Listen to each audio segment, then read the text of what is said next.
Nggak ada orang yang mandi. Nah. Kira-kira sampai siku itu masuk apa tidak? Kumur-kumur. HP bubunya kering. Nah, maka ini sudah di dalam bagian wudhu, angkat dulu kayak di masjid itu. Sekalipun ngorok loh. Nah ini baru dikatakan senggama. Apalagi di daerah situ kan sarangnya yang kotor tuh. Kalau salafi,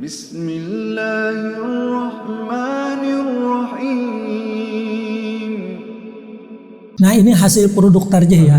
Ada toharah dan sholat. Toharah itu ada wudhu, mandi, dan tayamum. Secara bahasa toharah itu berarti suci dan bersih. Baik itu suci dari kotoran lahir maupun dari kotoran batin. Berupa sifat dan perbuatan tercela. Sedangkan secara istilah fikih, toharah adalah mensucikan diri dari najis dan hadas yang menghalangi sholat dan ibadah-ibadah sejenisnya dengan air atau tanah atau batu. Penyucian diri di sini tidak terbatas pada badan saja, tetapi juga termasuk pakaian dan tempat. Hukum taharah bersuci itu adalah wajib. Alat yang digunakan untuk bersuci terdiri dari air, debu, dan batu atau benda padat lainnya, termasuk daun dan tisu ya, yang bukan berasal dari najis atau kotoran. Benda padat tersebut digunakan khususnya ketika tidak ada air.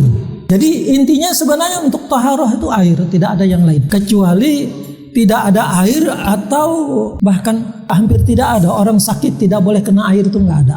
Ya kalau tidak bisa air dingin ya air hangat. Air yang dapat digunakan untuk bersuci adalah air mutlak dan air mustakmal. Air mutlak ya sudahlah, yang jenis air, baik air hujan, air apa, air sungai, air mutlak, dan air mustakmal, artinya air yang sudah dipakai terhadap yang suci. Tapi kalau untuk najis ya jadi najis air itu. Tapi air ini kadang-kadang ya ada dalam fikih secara umum menyebutkan air mustakmal tidak boleh dipakai. Sehingga kadang-kadang kalau kita begini aja ya, dalam ember kita berwudu, kena percikannya aja masuk ke dalam ember, nggak boleh dipakai untuk kelanjutan berwudu katanya. Kenapa? Karena ada mustakmal. Apalagi seandainya dalam ember air kita berwudu, gitu berwudu, ditampung di dalam ember itu juga, dilanjutkan setelah muka, masukkan tangan atau diangkat, lalu dimasukkan tangan lagi untuk kepala. Itu lebih tidak boleh lagi kan, ada yang mengatakan begitu. Kenapa? Karena mustakmal. Tidak ada istilah air mustakmal itu najis selama digunakan untuk bersuci. Ini hadis sahih ya, muttafaq alaih dari Jabir. Itu menceritakan tentang Nabi dengan istri-istri beliau. Nah, jadi tidak satu. Mandi junub dalam satu tempat, baskom. Air ditampung. Kemudian air itu disiramkan oleh istri Nabi lagi untuk mandi. Sehingga kata Aisyah, kadang-kadang kami mengambil air, bersentuhan tangan kami dengan tangan Nabi, saling hendak cepat mandi mungkin bersentuhan air. Kadang-kadang tangan Nabi dijadikan gayung untuk menyiram ke badan. Air yang digunakan yang air itu juga, asalkan badan kita tidak ada najisnya dulu ya. Jadi umpamanya gini ya, ada baskom, ini air yang mustakmal ya, mandi masuk ke situ, kita mandi, asalkan ini tidak ada najis, jangan dikencingi air itu ya. Nah, badan kita sudah bersih. Nabi memberi contoh mandi junub. Nah ini Aisyah yang menceritakan. Saat mau mandi beliau membersihkan di mana yang kemungkinan ada kotor dan ada najis sebelum masuk ke dalam tempat yang digunakan mandi. Nah bahkan untuk kemaluan Nabi ini mengisyaratkan beliau membersihkan tangan, mengusap itu dan menapak-napak ke tanah. Begitulah. Nah tangan yang bekas memegang kemaluan, yakin bersih begitu nah setelah itu maka tangan ini dijadikan gayung untuk mandi. Air itu pun tertampung. Maka kata Aisyah, kami mandi bersama Rasul dalam satu tempat. Berarti itu airnya mustakmal kan. Apalagi kalau cuma kena percikan atau biasa, nggak apa-apa. Bahkan kaki kita kalau tidak najis masuk ke dalam ember tadi, dicelup yang satu, celup lagi yang kedua. Ya kalau tidak najis nggak apa-apa. Berkumur kah? Nah nggak apa-apa. Dan bahkan prakteknya kita pun sebenarnya mandi itu menggunakan air mustakmal. Contoh ya, kita mandi pakai gayung. Air yang kita siram ke badan itu di mana mulainya? Kepala, oke, kepala. atau bahu kah di atasnya. Nah, yang mengalir ke bawah itu air yang dari mana? Dari atas yang membasahi. Mustamal itu, nggak ada orang yang mandi. Nah, semua air baru nggak ada. Pasti wow itu. Apalagi mandinya, mau sholat subuh kah, mandi junub, lebih cepat. Seperti ini. Nah, udah kemudian diratakan, kadang-kadang begitu juga.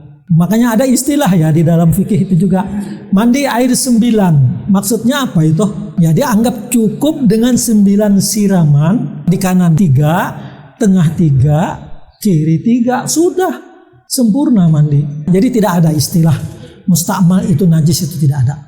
Ya, boleh ya mustakmal selama pemakaiannya untuk yang suci. Kita tangan gini kita cuci, ini kan sudah tidak ada najis, cuma untuk makan itu. Nah udah, sisa dari airnya yang ditampung itu tetap bersih, nggak masalah. Nah itu untuk mandi, untuk wudu juga. Nah itu ya, jadi mustakmal itu di dalam hukum, di dalam tarjih kita ya, itu disebutkan air yang telah digunakan untuk wudu dan mandi. Nah itu hadisnya ada, hadis muttafaq alaih dari Aisyah, dari Ummu Salamah yang menyebutkan hadis dari Jabir. Nah, sedangkan air yang tidak dapat digunakan untuk bersuci antara lain air mutanajis. Nah, itu tadi yaitu air yang sudah terkena najis kecuali dalam jumlah yang besar dan tidak berubah sifat kemutlakannya, yakni berubah bau, rasa dan warna.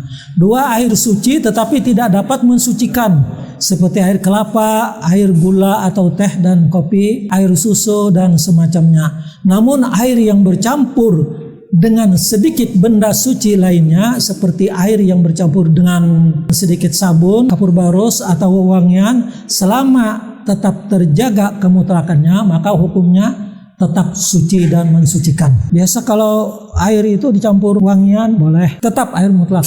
Ada yang bertanya, nih air yang di dalam botol aqua atau apa sejenisnya boleh apa tidak katanya digunakan untuk mandi atau berwudu lah begitu. Ya boleh, kemutlakannya tidak berubah walaupun ada unsur yang dimasukkan seperti pembersihan mungkin atau apa. Nah lanjut, najis dan hadas. Najis adalah segala kotoran seperti tinja, kencing, darah termasuk nanah, daging babi, bangkai kecuali bangkai ikan dan belalang, liur anjing, madhi yakni air yang berwarna putih cair yang keluar dari kemaluan laki-laki yang biasanya karena syahwat seks tetapi bukan air mani. Wadi, nah itu juga wadi ada ya, wadi yaitu air putih agak kental yang keluar dari kemaluan biasanya setelah kencing dan karena kecapean dan semacamnya. Inilah yang kemudian dikenal dengan istilah najis hakiki. Nah selain najis hakiki dikenal lagi istilah najis hukmi atau hadas.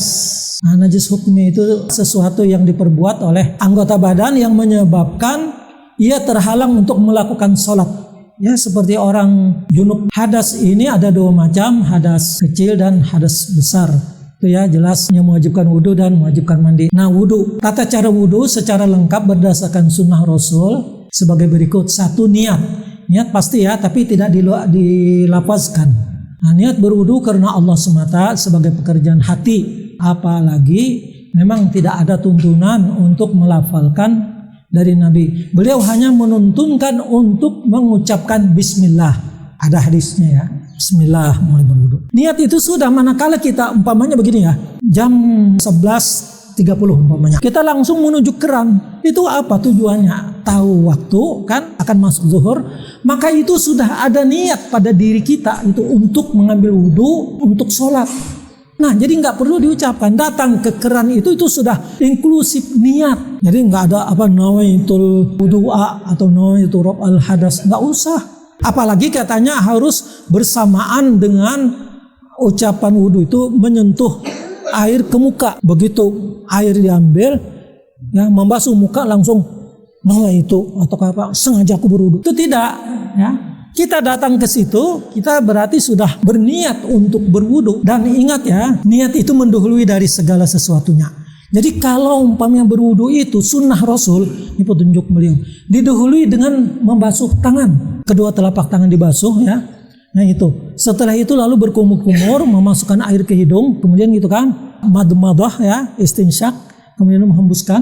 Nah, akan berarti yang itu apabila memang kita dari sebelumnya sudah meniatkan untuk berwudu. Tapi kalau kita tidak meniatkan untuk berwudu, ya nggak ada artinya kan itu membasuh tangan. Ya sebagaimana tadi kita datang ke keran mau sholat zuhur, itu sudah berniat. Jadi saat membasuh tangan itu bagian daripada wudu. Tapi Rasulullah memberikan petunjuk dengan memulai membasuh tangan. Memang dalam Al-Quran tidak menyuruh untuk membasuh tangan dulu, tapi muka. Faghsilu wujuhakum wa aydiyakum ilal marafiq. Muka dulu ya, baru tangan. Tapi dianjurkan telapak tangan. Nah, setelah itu bersih. Setelah itu lalu memasukkan air berkumur-kumur. Dan kalau sunnahnya hadis, nah begini, Rasulullah kumur-kumur satu aja nih, nggak usah banyak. Nah, sisanya dimasukkan ke hidung, langsung dihirup. Nah, lalu tangan kiri menghembuskan.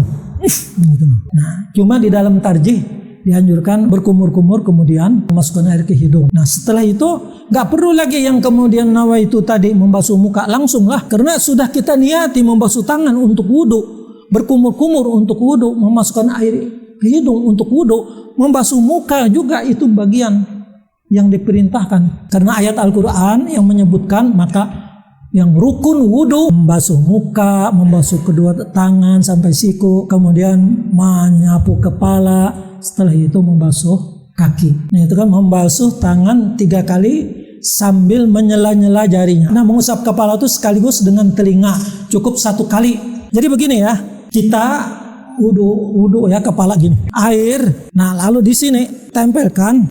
Nah, sum ila qafahu, qafa itu di belakang. Summa yuraja. Kemudian kalau ini nah gini, nah langsung sisanya.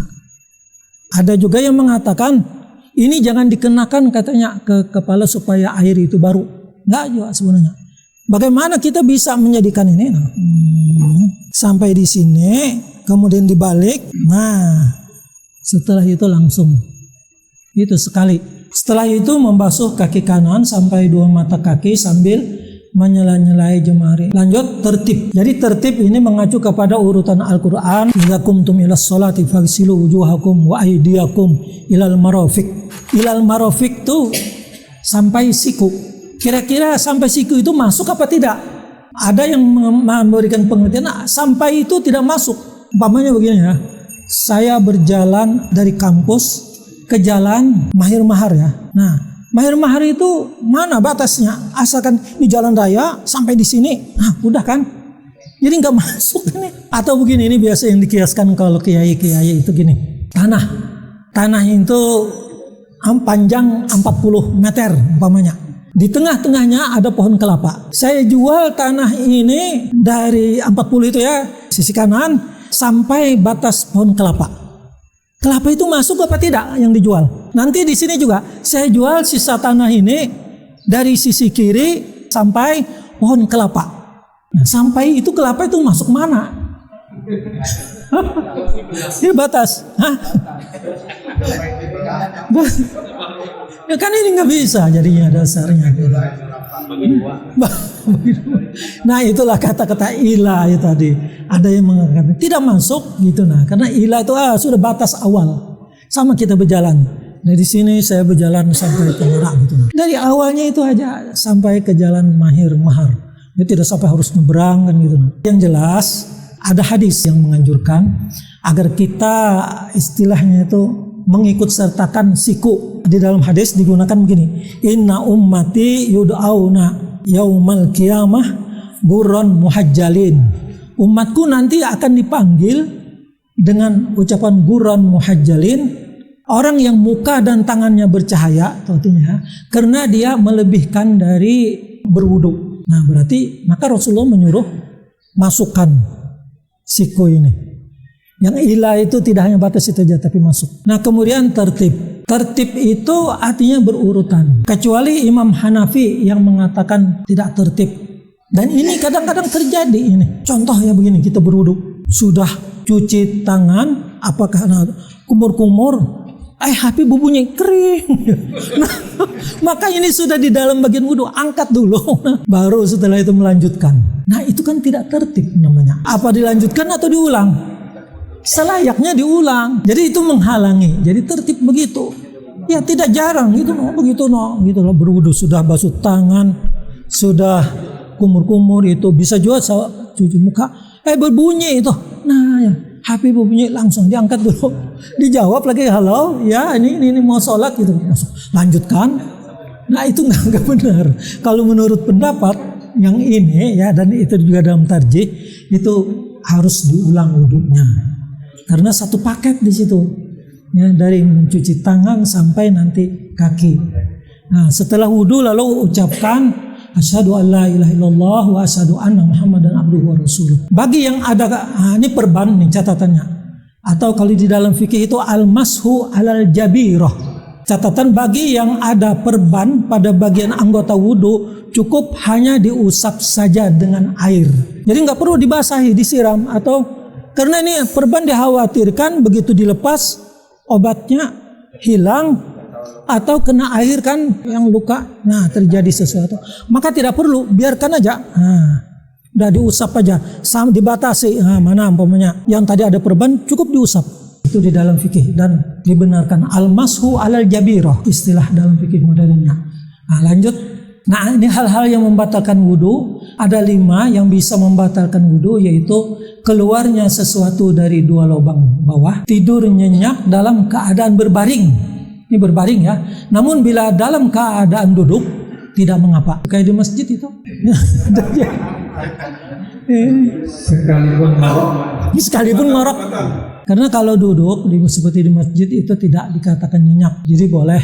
Menyentuh kemaluan tanpa alas atau pembatas, hilang akal seperti gila, pingsan dan mabuk. Mandi sekarang. Mandi atau biasa disebut dengan mandi junub adalah membasahi seluruh badan dengan air suci. Mandi besar itu wajib dilakukan apabila keluar mani, selesai bersenggama sekalipun tidak keluar mani. Memang ada yang mengatakan gini, orang yang namanya bersenggama itu kalau memang benar-benar masuk tapi tidak keluar, umpamanya gitu kan. Maka kalau begitu apakah tidak wajib mandi? Karena dia tidak keluar, karena apa katanya? Dasarnya wajib mandi itu hadis sahih juga. Nabi berucap pada saat ditanya gitu kan. Lalu beliau menjawab, al-ma'u minal ma'i. Kalau dibahasakan begitu, diterleknya sulit kita memahami kan. Air dari air. Apa maksudnya? Wajibnya mandi karena sperma keluar. Lalu bagaimana kalau orang yang berkumpul tidak keluar? Apa tidak wajib? Bisa aja itu.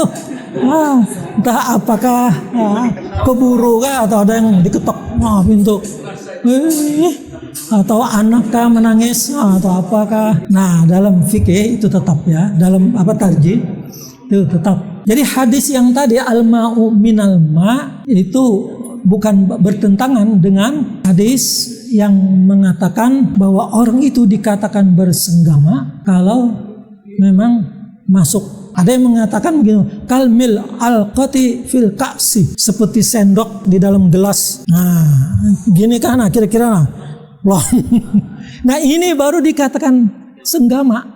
Tapi ini di dalam ketentuan hukum sebenarnya.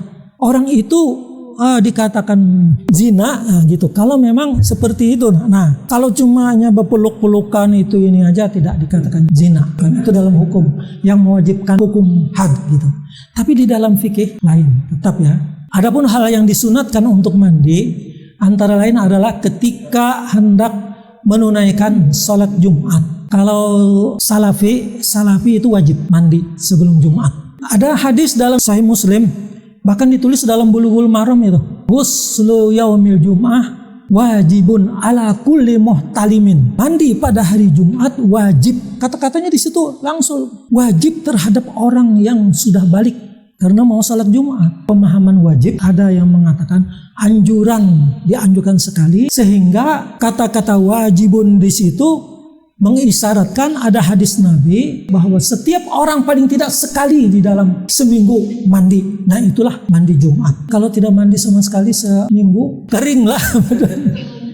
Nah, jadi salafi dia mengambil literleknya. Pernah kami menemukan orang salafi menegur PNS sholat Jumat pakaian seragam. Sama ditegur, Bapak nggak pulang ya? Ya. Apa nggak sempat mandi? Mandi itu wajib Pak. Yang ini kan PNS, ya mendengar aja sudah. Kami mengikuti orang banyak, kalau kena salah gitu jawabannya. Tapi yang jelas dalam tarjih itu 2 sunat yang dianjurkan untuk hari Jumat. Nah lalu tata cara mandi itu berniat pada saat mau mandi mencuci kedua tangan, mencuci farji. Nah itu kalau mandi wajib ya, kemaluan dengan tangan kiri. Lalu berwudu seperti wudu untuk sholat, menyiramkan air ke kepala secara merata, keramas ya, sambil menggosok sampai ke dasar kulit kepala.